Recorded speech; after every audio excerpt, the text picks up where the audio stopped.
others around her, she sets off the app. When the bull's chasing her around and she's not yet in standing heat, it sets off the app. That's the downside. I had 3 alarms last night between 1 a.m. and 3 a.m.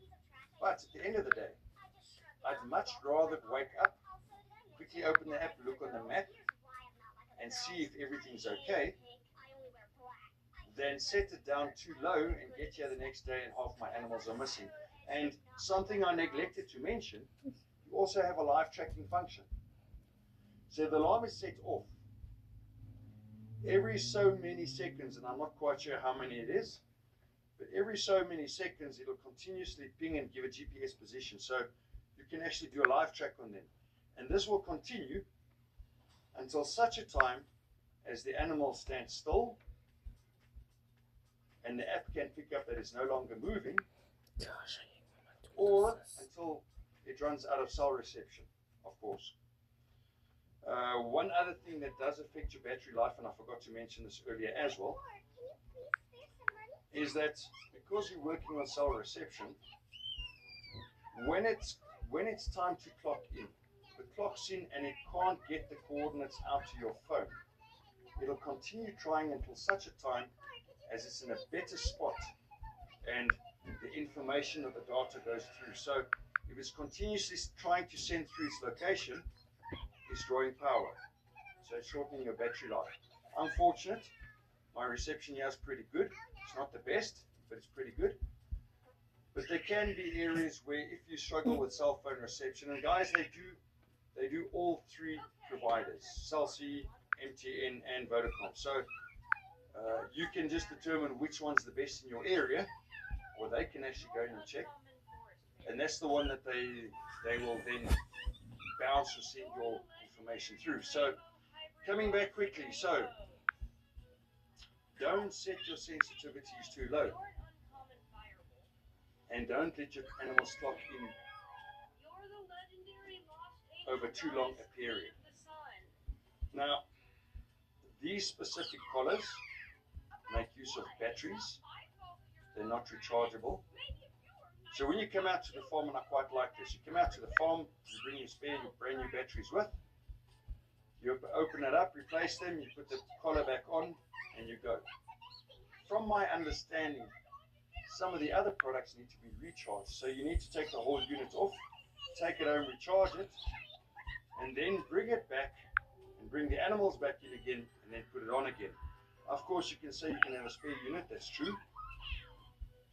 But at a cost of over 6,000 Rand and nearly 400 Rand a month per collar for airtime and whatnot, that becomes expensive. For what it's worth, Grazer Track, I pay 2,600 Rand a collar, and their monthly fees are 99 Rand per collar. So they're way cheaper, and you can remove and replace their batteries. I don't know how their battery life compares to the opposition. I do know that one of the gentlemen who did in fact do stock said to me their batteries last 2 years. Now, okay, his belts only clock in once a day, it makes sense. His sensitivity is set way down low, it makes sense. So how do you decide which animals to put your collars on? Well, I don't have a definite answer. Obviously, your most valuable animals, if in fact you have a differentiation in your herd.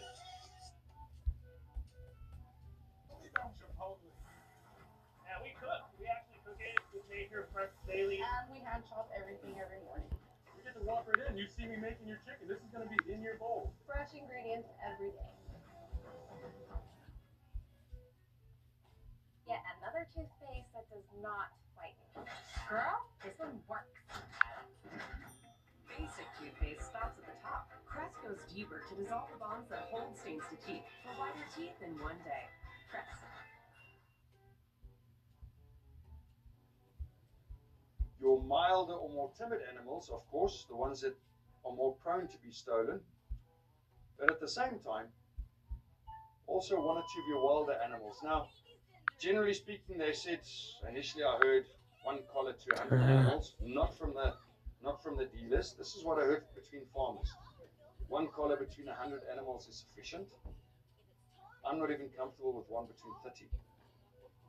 I've got quite a few active collars here, and I've got a couple of dummy collars. So, personally, I were you and you're considering this, take the plunge, get a couple more extra active collars, make sure you get a couple of dummy collars, and put in the most that you can afford, because it just takes 3 or 4 animals to be stolen, and what you thought you saved, you didn't save at all. Another thing that you can also add is they have Bluetooth ear tags, which then link up with the collars and give you the same function. And I'm not quite sure how many ear tags you can link to a collar. I seem to imagine he said 100 or 200, but don't hold me to this. But you put a collar on one of your animals, you put the ear tags in the other animals, and those ear tags will work through the collar and also give you locations and alarms and things like that. Unfortunately, there is a maximum distance that they can get apart, and you do need line of sight. My goodness. All in all, it's been 2 months. Yeah. These collars have performed flawlessly. I really can't complain. I'm very happy with them. I have a couple more coming because I didn't want to Now let's get text. Or buy everything at one go in case I was dissatisfied. The quality of the collars is good so far. The quality of the belts, the canvas belts or webbing belts, is good. They have a 3-ton rated braking strain. They also have a quick release catch or link on the collar. Now, there's just a little trick to that. It makes putting the collars on much easier, but, hello girl, but if the animals scratch themselves against a post or a pole or something, they do sometimes unhitch it. So I've had that happen twice, but there's a quick fix. That's how you draw CX. You just put 2 cable ties in and